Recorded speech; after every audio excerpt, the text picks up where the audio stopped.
한적한 길을 걸을 때 모르는 사람이 앞에 딱 나타나면 어쩔 땐 깜짝 놀랄 때가 있어요. 사람을 보고 반가워해야 되는데 모르는 사람이면 조금 경계가 되죠.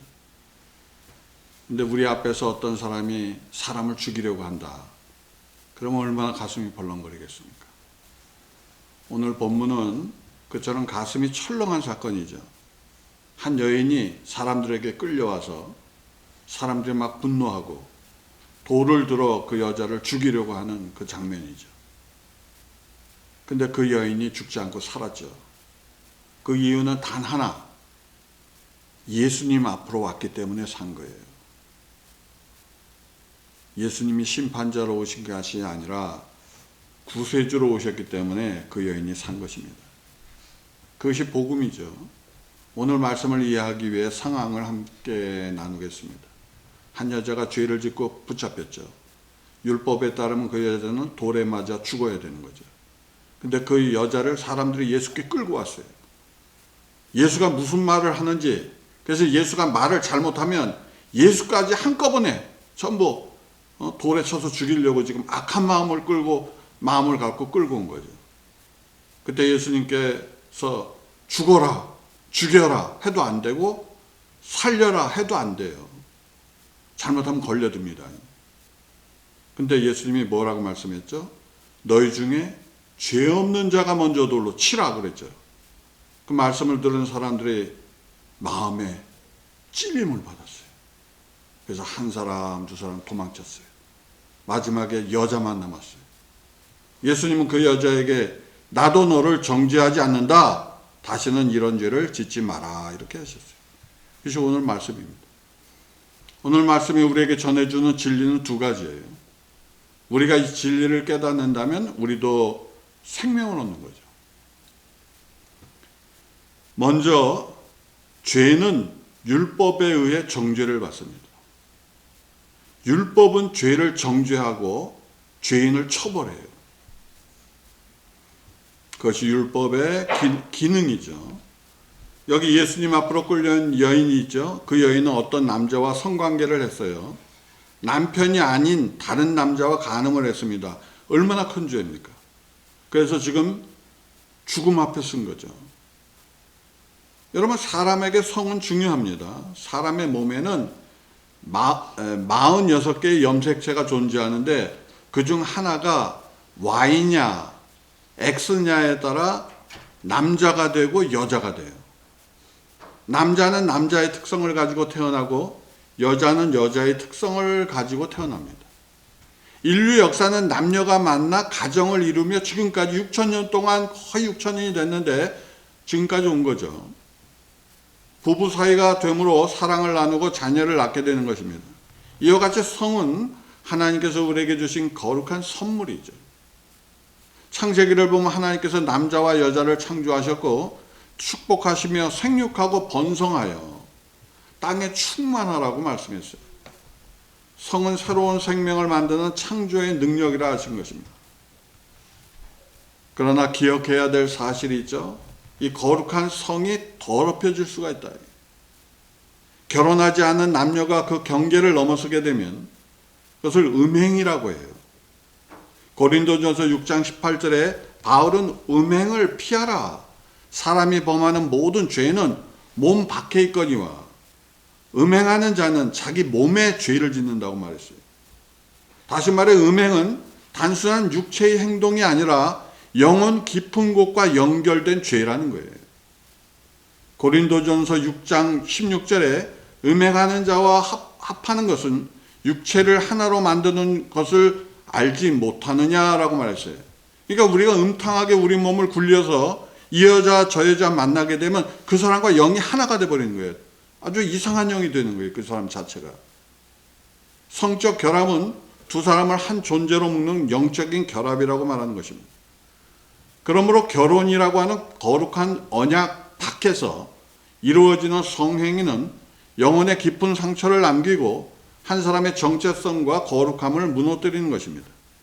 이것이 성경이 음행을 피하라고 한 이유죠. 그리고 또 심각한 성적 범죄가 간음이에요.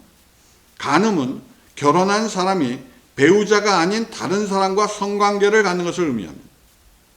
십계명 7번째 계명이 간음하지 말라 했어요. 이것은 단순한 도덕적인 규범이 아닙니다. 이것은 인간관계의 가장 근본이 되는 신뢰의 언약을 무너뜨리는 거예요. 부부의 결합은 생명과 사랑으로 맺어진 거룩한 언약입니다. 부부가 서로에게 줄 수 있는 가장 거룩한 선물은 성적인 순결함이에요. 그런데 간음은 이 거룩한 언약을 깨트리는 거죠. 배우자뿐만 아니라 가정 전체와 자녀들에게까지 깊은 상처를 남기는 거죠. 간음한 사람의 영혼 또한 심각하게 무너지게 되어 있습니다. 왜냐하면 간음은 거짓 위에 세워지기 때문에 그래요. 성은 우리가 생각하는 것보다 훨씬 더 깊은 영적인 의미를 이와 같이 가지고 있습니다. 고린도전서 6장에서 우리에게 말씀했습니다. 너희 몸은 너희가 하나님께로부터 받은 바 너희 안에 계신 성령의 전인 줄을 알지 못하느냐? The temple of the Spirit이에요. 그러므로 너희 몸을 하나님을 영화롭게 하라 그랬어요. 우리의 몸은 단순히 우리의 소유가 아니라 성령이 거하시는 성전입니다. 그러므로 성적인 타락으로 몸에 죄를 짓지 말아야 되는 거예요. 불행하게도 여인은 바로 그런 죄를 지었고 이제 율법이 그 여인의 죄를 지적한 거죠. 율법은 하나님께서 주신 말씀입니다. 율법 그러면 전체를 말하는 거죠.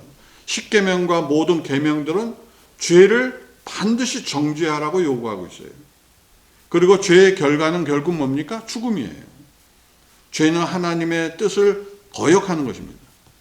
아담과 하와가 에덴 동산이라고 하는 완전하고 아름다운 곳에 살고 있었어요.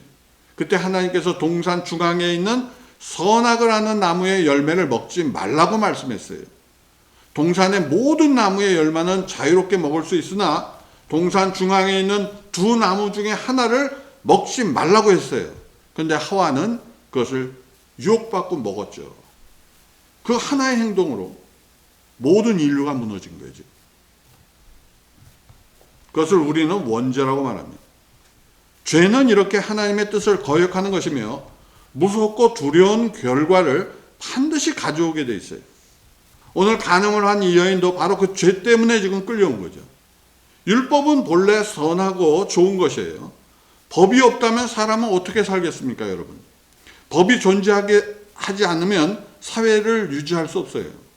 마치 자동차를 운전할 때 중앙선이 있어야 되고 차선이 있어야 갈 길을 잃지 않지, 차선이 없다 그러면 아무렇게나 달리면 차를 달릴 수가 없어요. 그래서 나 혼자 달릴 때는 가능하나 여러 사람이 달릴 때는 그 일이 안 돼요. 그거는 이와 같이 하나님 말씀인 율법은 선하고 바른 길을 보여주기 때문에 반드시 필요한 것이죠. 그러나 율법의 가장 큰 기능은 정죄입니다.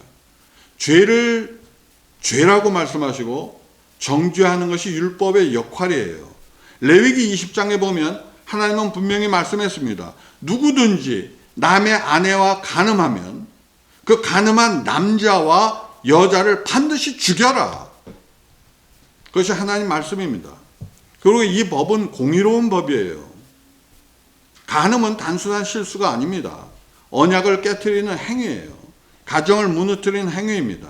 사회 질서를 파괴하는 것입니다. 그래서 율법은 죽음을 선언한 거예요.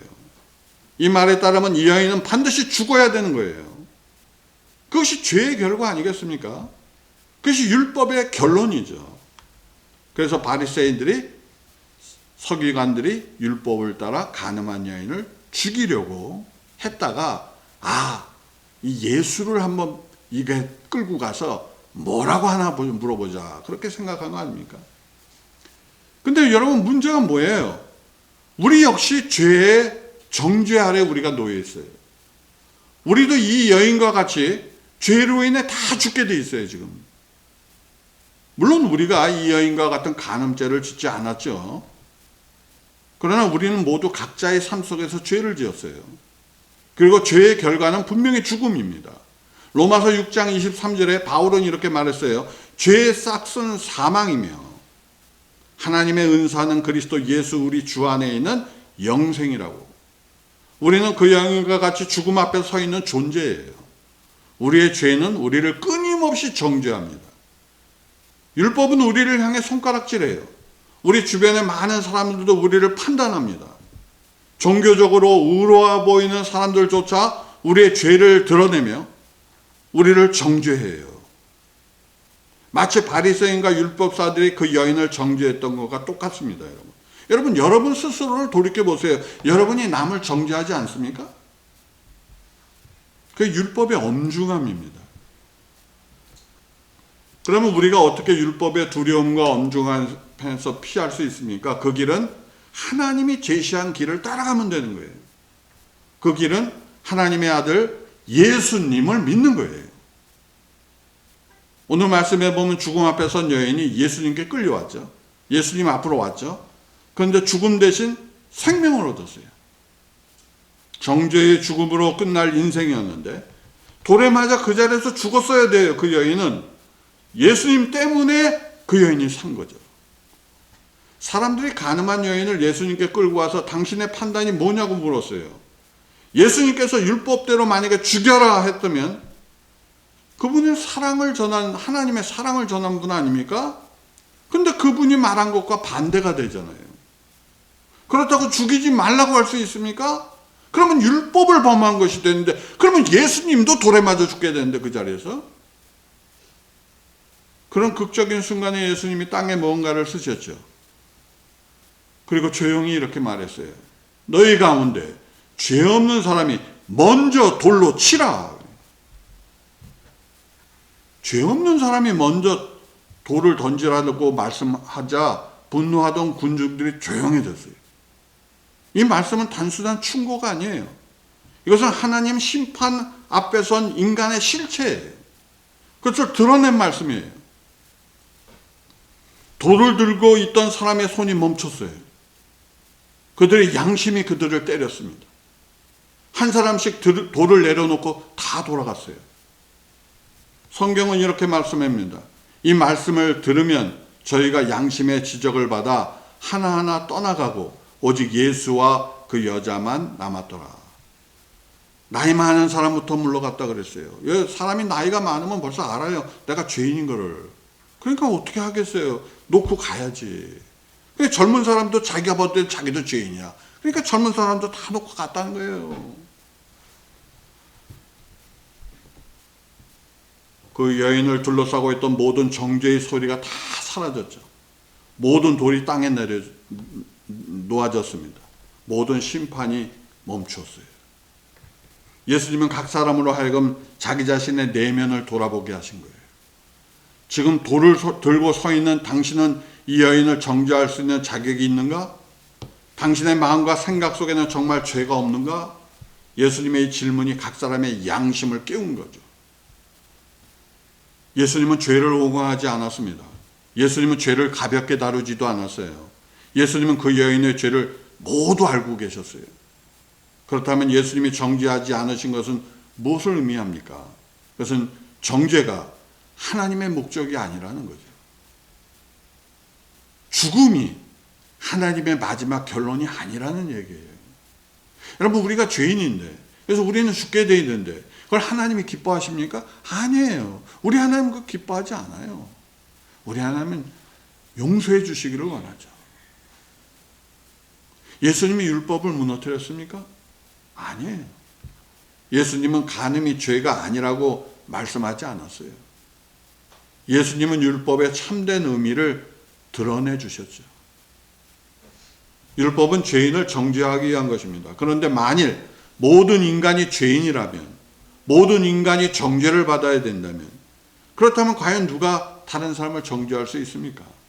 로마서 3장 23절에 바울은 분명히 말했습니다. 모든 사람이 죄를 범하였음에 하나님의 영광에 이르지 못했다 그랬어요. 모든 사람이 죄를 범했어요. 그렇다면 모든 사람은 정죄 아래 있는 거예요. 그러나 예수님은 여기서 율법을 넘어서는 하나님의 뜻을 보여주셨죠. 그것은 바로 하나님의 공의와 하나님의 용서였죠.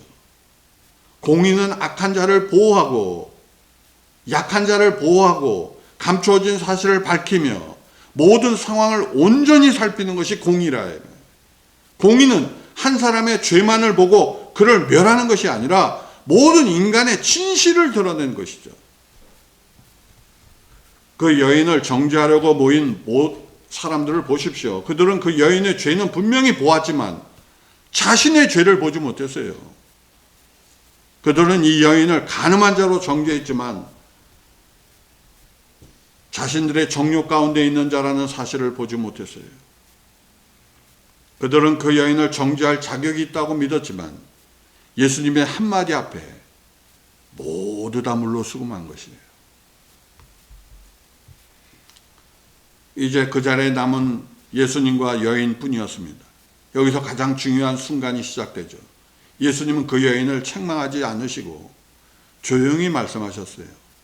나도 너를 정죄하지 아니하노니 다시는 죄를 짓지 마라.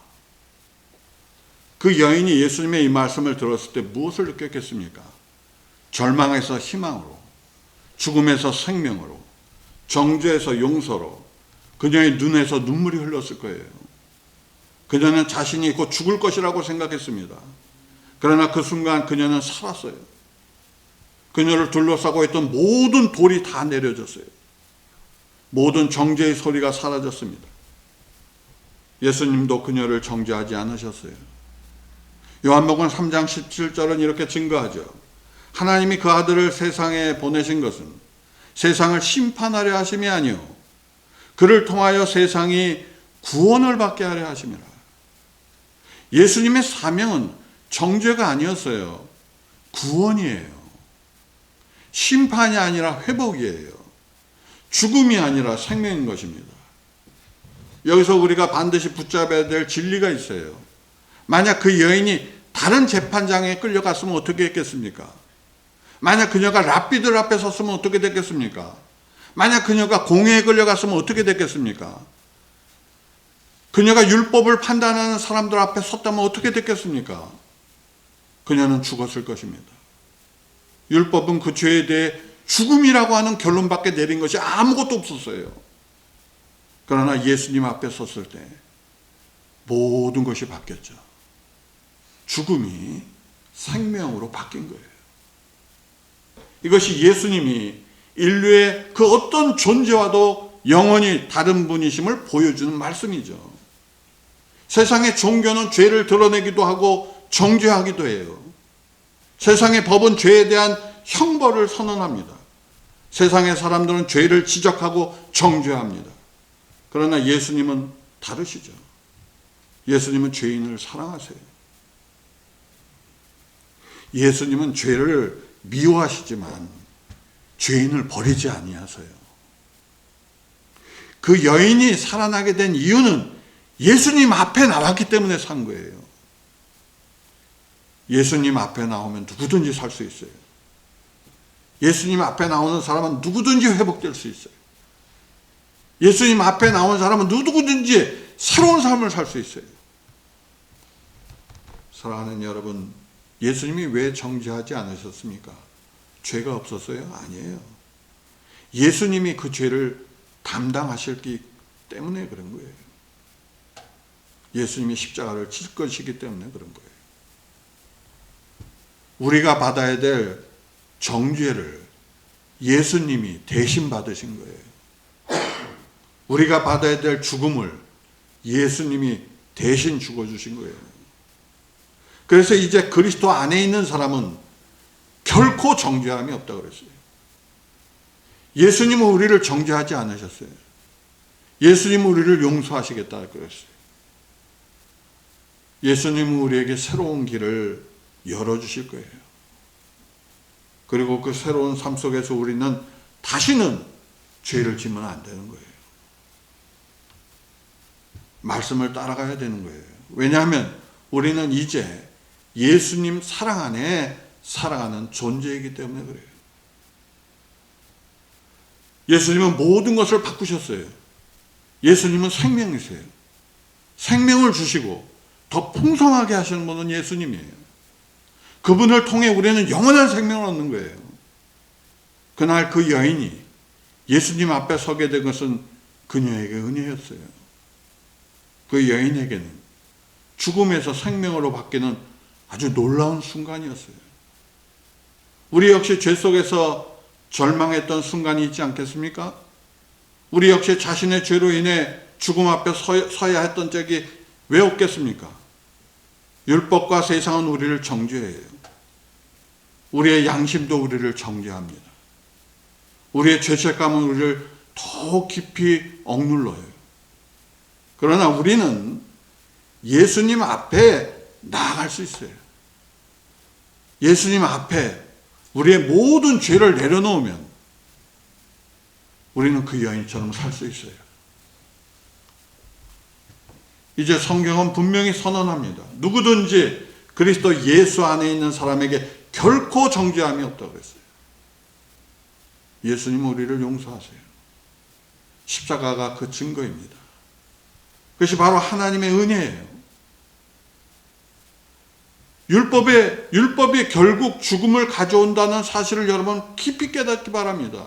그래서 율법을 지켜서 내가 이렇게 해서 구원받으려고 하면 안 돼요. 그거는 우리의 영원히 안 되는 일이에요. 그것은 오직 예수님이 나를 구원하시는 거예요. 율법을 의지한 신앙은 온전해지지 못해요. 그냥 아무리 노력해도 안 되는 거예요. 그것은 오직 예수님만이 참된 생명이시라는 사실을 믿으면 되는 거예요. 그것이 복음이죠. 여러분도 물론 지금까지 그러셨겠지만 죄의 정죄 아래 놓이지 마시고 예수님 안에서 평안을 누리세요. 그분이 주시는 은혜를 입으세요. 그분과 동행하세요. 그분을 떠나면 우리는 죽어요. 아무것도 할 수 없어요. 우리는 그분 안에 거해야 돼요. 말씀 안에 거해야 돼요. 그래야 생명을 얻는 거예요. 그런 복 있는 분들 다 되시기를 축원합니다. 같이 기도하겠습니다.